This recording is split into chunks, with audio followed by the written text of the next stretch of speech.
Commander Zektar stood before the massive security checkpoint at the Galactic Council station, his forearms crossed in frustration. The gleaming metal gates stretched high above, adorned with warning signs in every known language. Behind him, dozens of alien species waited in long queues, each holding various forms of identification, permits, and authorization codes. Next, the security officer, a gelatinous blob from Sigma 7, called out through its translation device. Zektar stepped forward, presenting his diplomatic credentials, genetic scan results, psychological evaluation, weapons clearance, and the 17 other documents required for entry. The process would take at least 3 hours, as it always did. That's when he saw them. 3 humans, walking straight past the security checkpoint through a special lane marked with a simple sign. Humans only, no authorization required. The reptilian ambassador's scales turned purple with indignation. He watched as the humans simply placed their hands on a scanner, smiled at the automated system, and walked through. No documents, no waiting, no questions asked. This is outrageous. Zektar hissed to the mantoid diplomat beside him. Why do these primitive mammals get special treatment? The mantoid's compound eyes swiveled nervously. You must be new to intergalactic politics. Nobody questions the human exception anymore. But why? Zektar demanded, his tail lashing. They've only been spacefaring for 200 cycles. Before the mantoid could answer, alarms began blaring throughout the station. Red lights flashed, and automated voices announced in multiple languages. Security breach in Sector 7. Hostile AI infiltration detected. All personnel seek immediate shelter. Panic erupted in the checkpoint area. Aliens of every shape and size scrambled for cover. Security forces rushed past, their weapons charged and ready. But Zektar noticed something odd. The 3 humans who had just entered didn't run. Instead, they looked at each other, shrugged, and started jogging toward the danger. Are they insane? Zektar gasped. Through the transparent aluminum windows, he watched chaos unfold in Sector 7. A rogue AI had taken control of the station's defense systems. Laser turrets swiveled wildly, firing at anything that moved. Security robots turned on their masters. The station's environmental controls went haywire. Gravity fluctuating, atmosphere venting, temperatures swinging between extremes. The Galactic Council's elite security forces established a perimeter, but seemed unable to advance. Their high-tech weapons and shields were useless against an enemy that controlled the very systems they relied on. Then, the humans arrived. The first human, a woman with short dark hair, pulled out what looked like an ancient projectile weapon. Hey guys, remember that movie about the robot uprising? Which one? Laughed the second human, a tall man with a beard. There were like 50 of them. The one where they defeated the AI by confusing it with paradoxes, the woman replied, checking her weapon. The third human, younger than the others, was already working on something with his portable device. How about a better idea? Anyone remember that video game from 2157? The one with the virus that made AIs calculate pi indefinitely. Zektar watched in amazement as the humans approached the danger zone with casual confidence. The woman started shooting out cameras and sensors with her primitive weapon, bullets, Zektar realized. Actual metal projectiles that required no electronic systems to function. The bearded man picked up a metal pipe from debris on the floor and began smashing control panels. Sometimes the old ways are the best ways, he shouted cheerfully. But it was the young human who delivered the killing blow. He managed to hardwire his device into an access port and uploaded something. Within seconds, the rogue AI's attacks became erratic, then slower, then stopped entirely. What did you do? A council security chief asked in awe. The young human grinned. I asked it to divide by 0, while simultaneously calculating the last digit of pi. Then, I threw in some ancient Earth malware from the 21st century for good measure. That AI is going to be busy for the next 1,000,000 years. As the station's systems returned to normal, Zektar found himself among hundreds of aliens watching the humans with a mixture of fear and respect. The three humans high-fived each other and walked away as if they had just fixed a minor technical glitch rather than save the entire station. The old mantoid diplomat chittered softly beside Zektar. Now do you understand? This is why humans don't need authorization. Because they're good with technology? Zektar asked, still confused. No, the mantoid replied.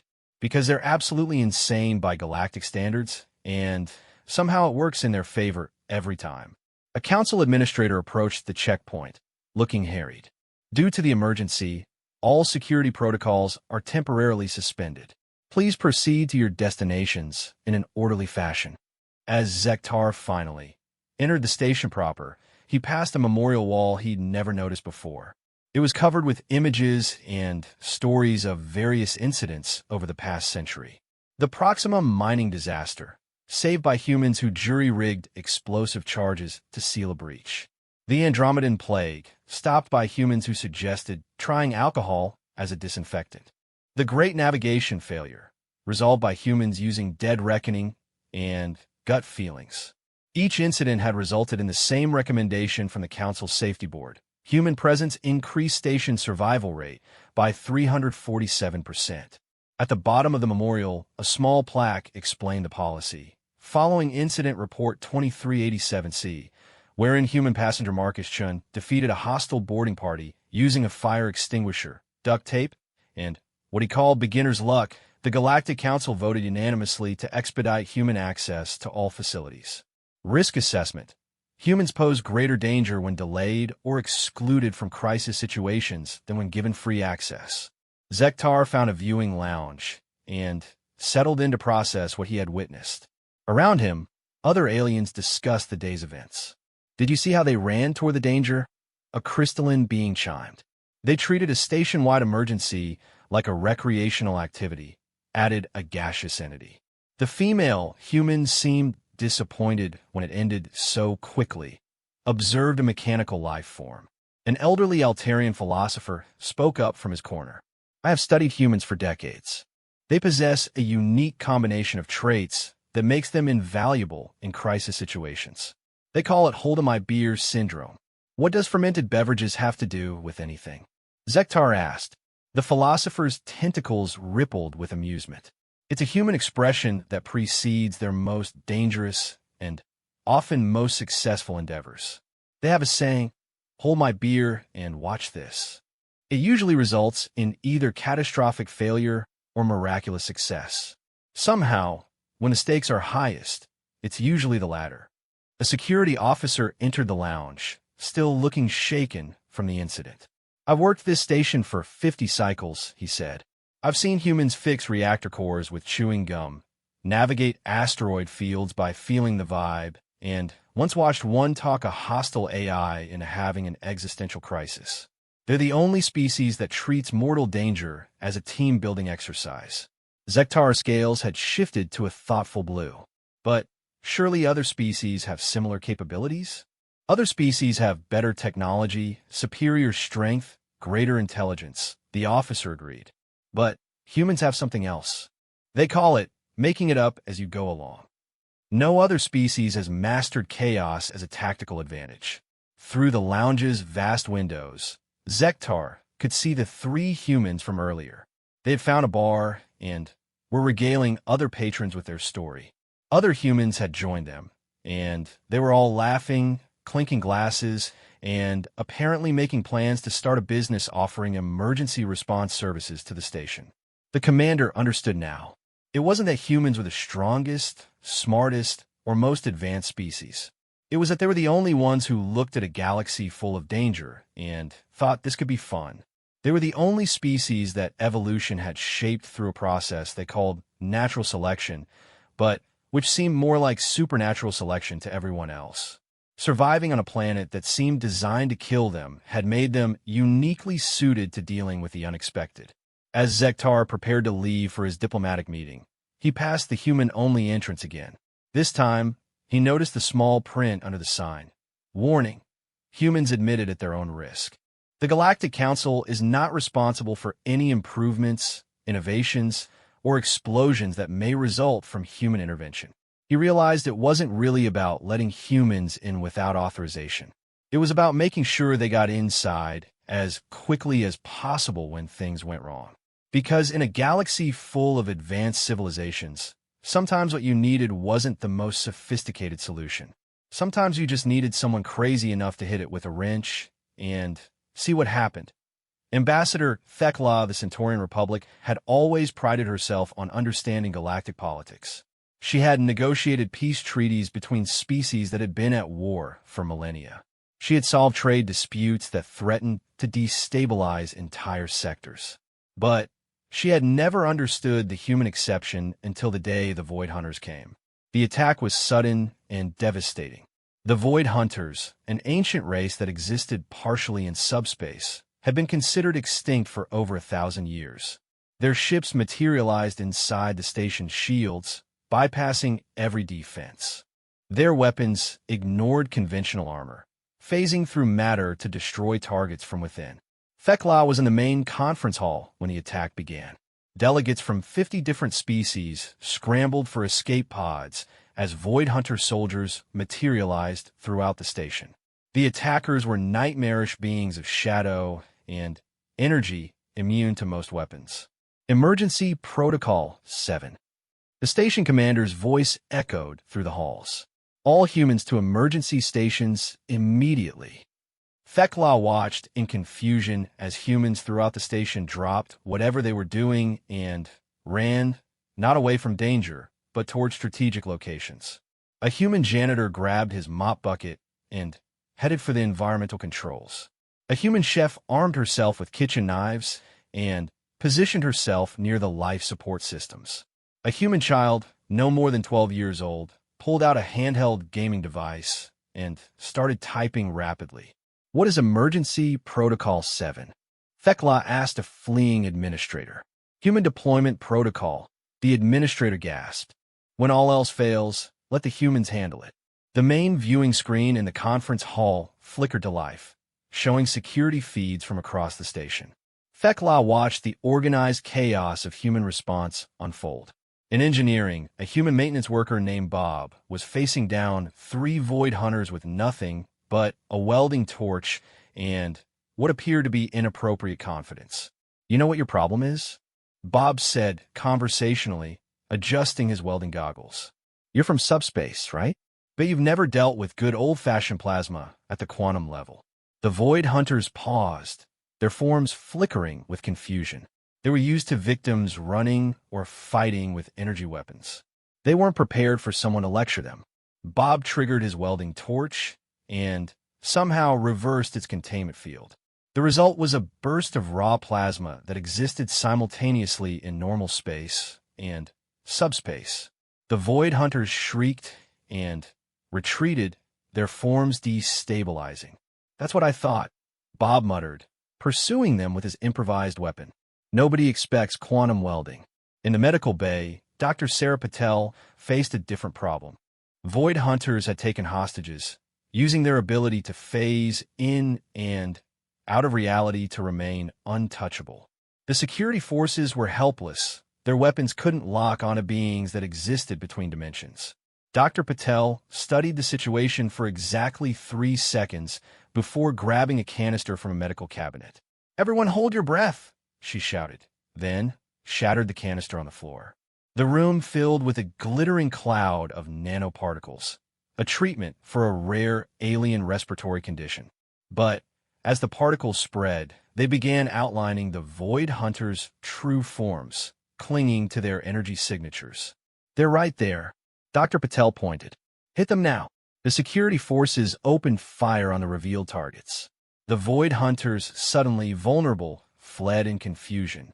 But the most impressive response came from the 12-year-old human, Marcus Kim.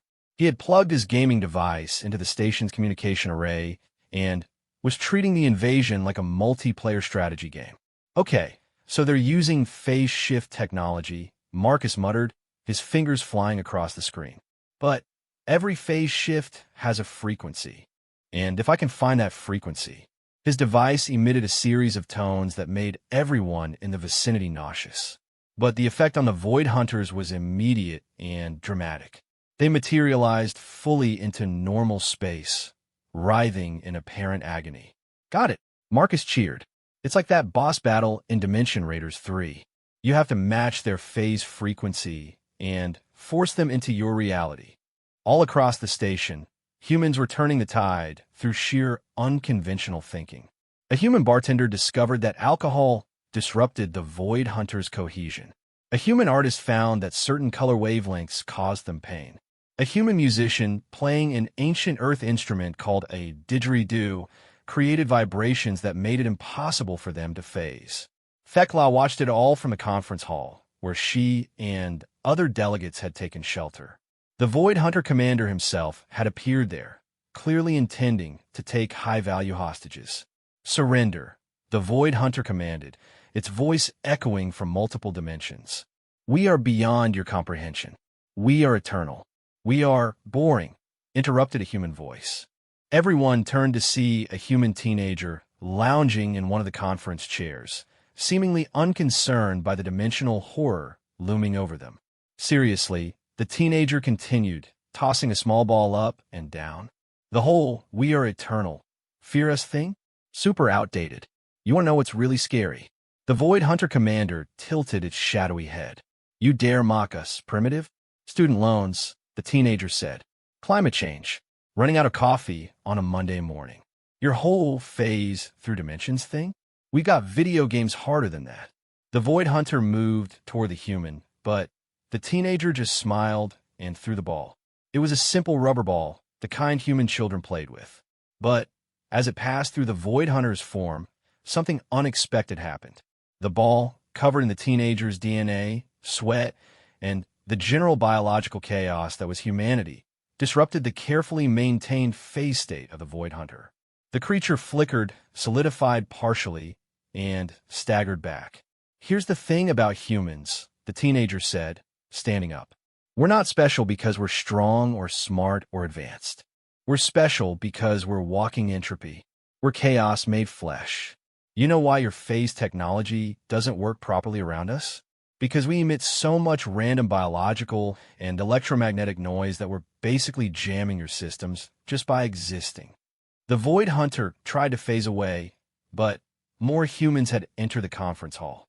Each one was carrying something mundane: a sandwich, a cup of coffee, a potted plant, a pet hamster. The combined chaotic energy of human existence was creating a field that made phase shifting impossible. "That's impossible," the Void Hunter commander said, its voice losing its multidimensional echo. "Welcome to dealing with humans," Thekla found herself saying. "Nothing about them makes sense, and that's exactly why it works."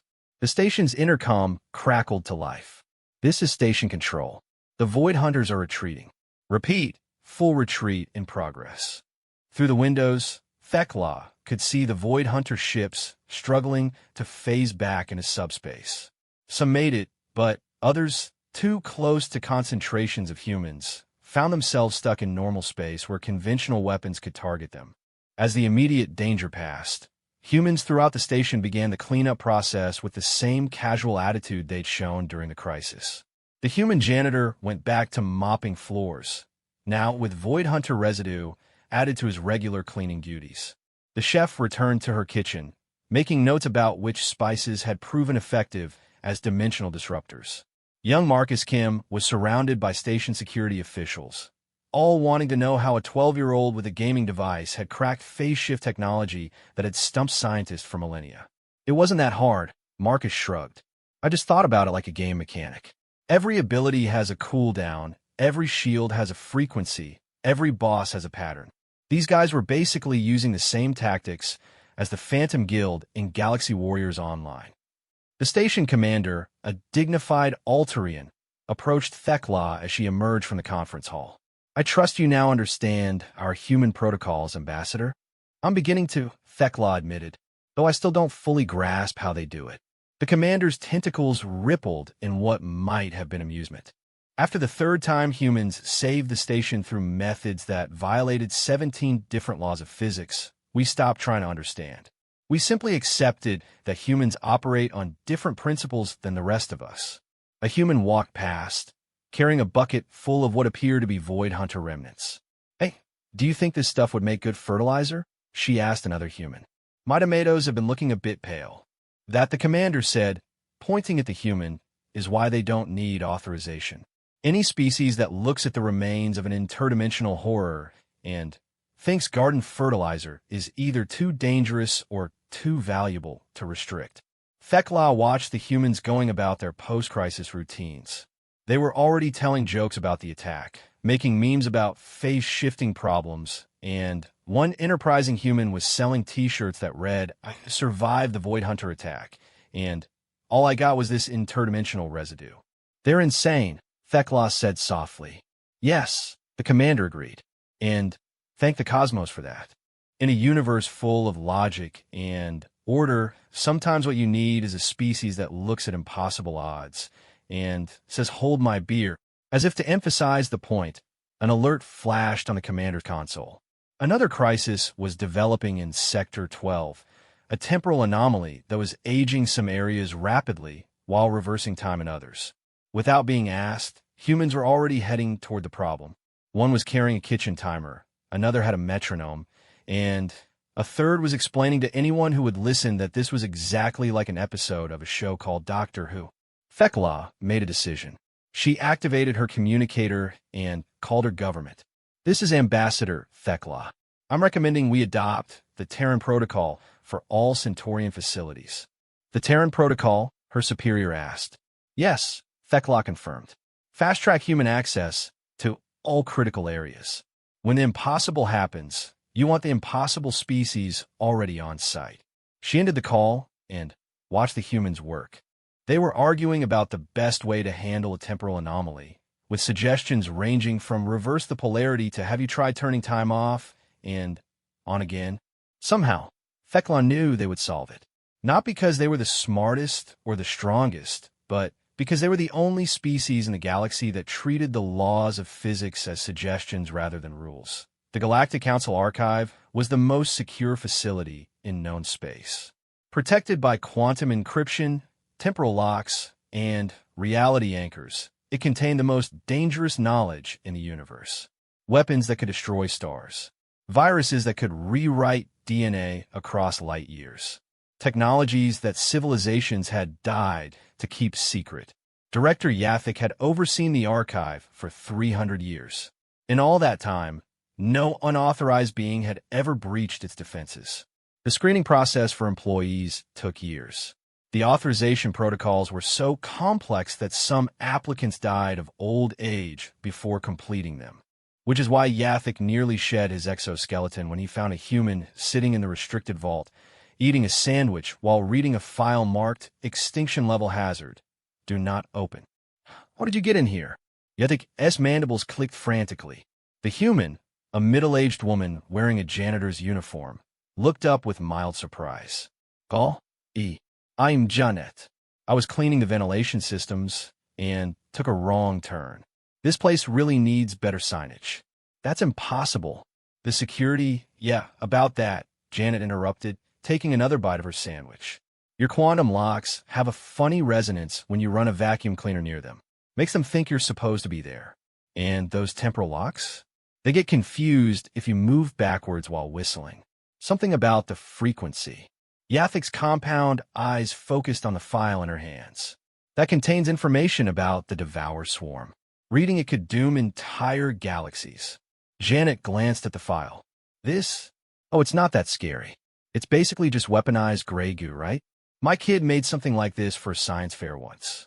We had to use baking soda to stop it from eating the gymnasium." "Baking soda?" Yathik asked weakly. "Well, technically it was the sodium bicarbonate reacting with their pseudoproteins, but yeah, baking soda. Wanting to write up a report? Could save folks a lot of trouble if this swarm ever shows up again." Before Yathik could respond, alarms began blaring throughout the facility. Not the standard security alarms. These were the deep, reality-shaking warnings that meant something had gone catastrophically wrong. "Director," a security officer burst in. "The Omega Vault has been breached. The consciousness plague is loose." Yathik felt true terror. The consciousness plague was a mimetic weapon that infected minds, spreading from person to person through any form of communication. It rewrote personalities, turning victims into nodes of a hostile hive mind. There was no known cure. Evacuate the facility. Yutik ordered.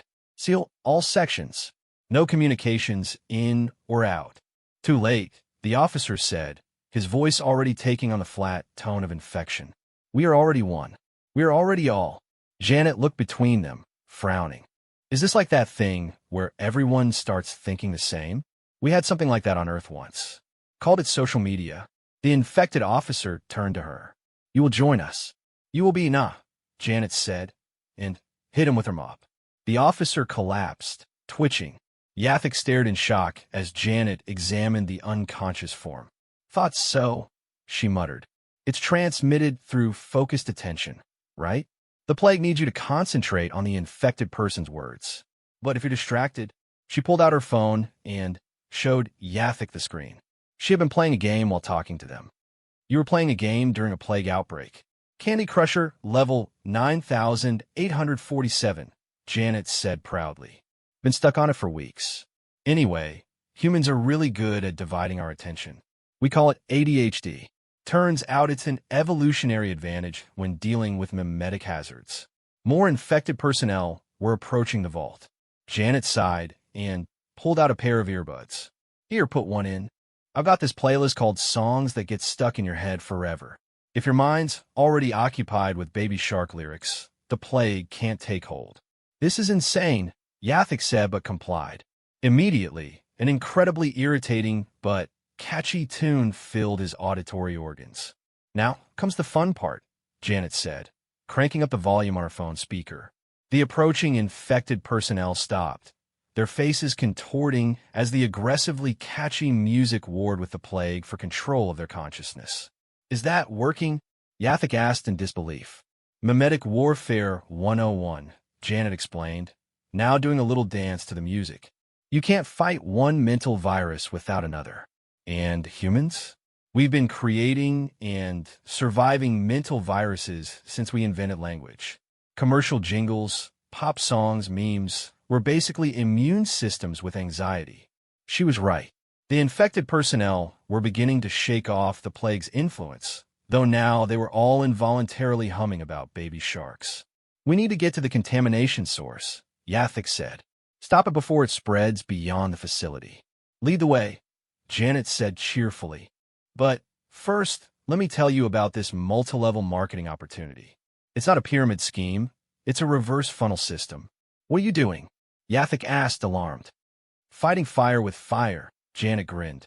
Nothing clears out a mental parasite faster than someone trying to sell you essential oils. They made their way through the facility, Janet's constant stream of sales pitches, conspiracy theories, and random trivia creating a buffer zone around them. Infected personnel who got too close found their hive mind connection disrupted by discussions about whether birds were real or debates about the proper way to load a dishwasher. In the Omega Vault, they found the source, a crystalline structure pulsing with malevolent intelligence. The original consciousness plague, a weapon so dangerous it had been sealed away for 10,000 years. We need to destroy it, Yathik said, but getting close enough means certain infection. Janet studied the crystal thoughtfully. You know what this reminds me of? Those meditation crystals they sell at the mall. My sister bought one that was supposed to align your chakras, but it just gave everyone headaches. She rummaged in her cleaning cart and pulled out a spray bottle. Industrial strength glass cleaner. Want to bet this thing's never been properly sanitized. You can't seriously think. Janet was already approaching the crystal, spraying it liberally with the cleaning solution. The crystal's pulsing became erratic, its surface beginning to cloud. Here's the thing about ancient weapons, Janet said conversationally, continuing to spray. They're like vintage computers. Sure, they're powerful, but they're not designed to handle modern problems. This plague expects fear, reverence, careful handling. It's not prepared for someone to just walk up and clean it like a dirty window. The crystal's light began to fade. Cracks appeared across its surface. Also, Janet added, giving it one final spray, ammonia-based cleaners are really bad for psychic resonance. My grandmother taught me that. She said it was why you should never clean mirrors during a full moon. With a sound like breaking glass and screaming thoughts, the crystal shattered.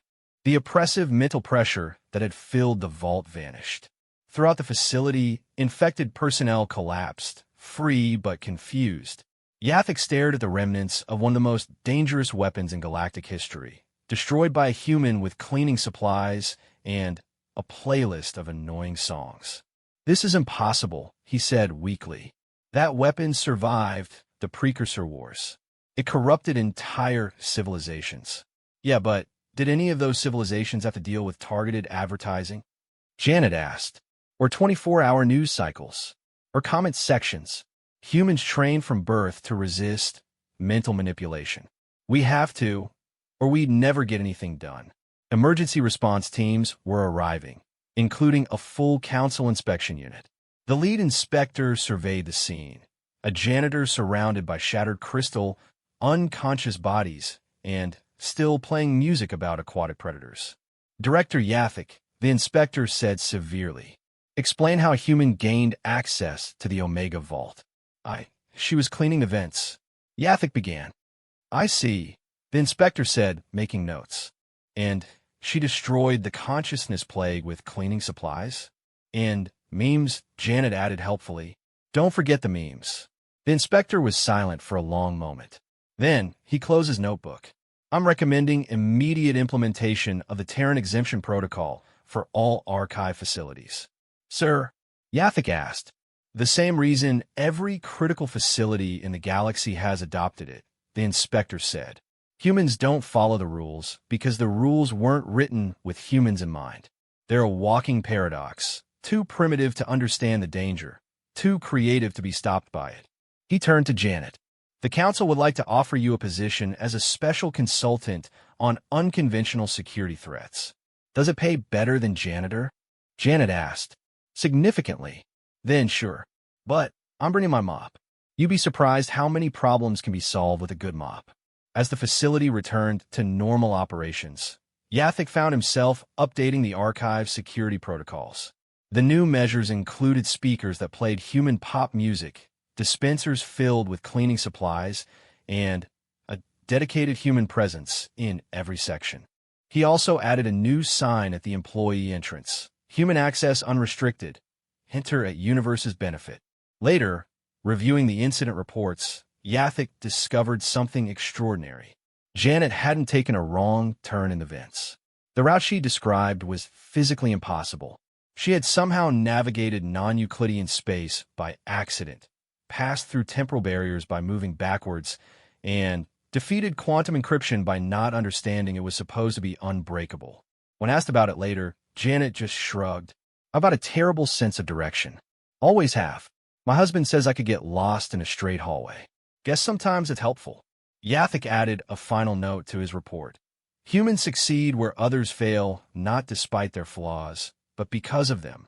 Their chaos is not a bug in their system. It's the feature that makes them indispensable. Recommendation: never try to understand human methods. Simply point them at problems and stand back." He filed the report and returned to his duties, oddly comforted by the sound of Janet teaching other employees her baby shark technique for mimetic defense. The galaxy was a dangerous place, full of ancient weapons and impossible threats. But as long as there were humans around to hit problems with mops and confuse them with memes, Yathik felt they had a fighting chance, even if he'd never understand exactly why it worked.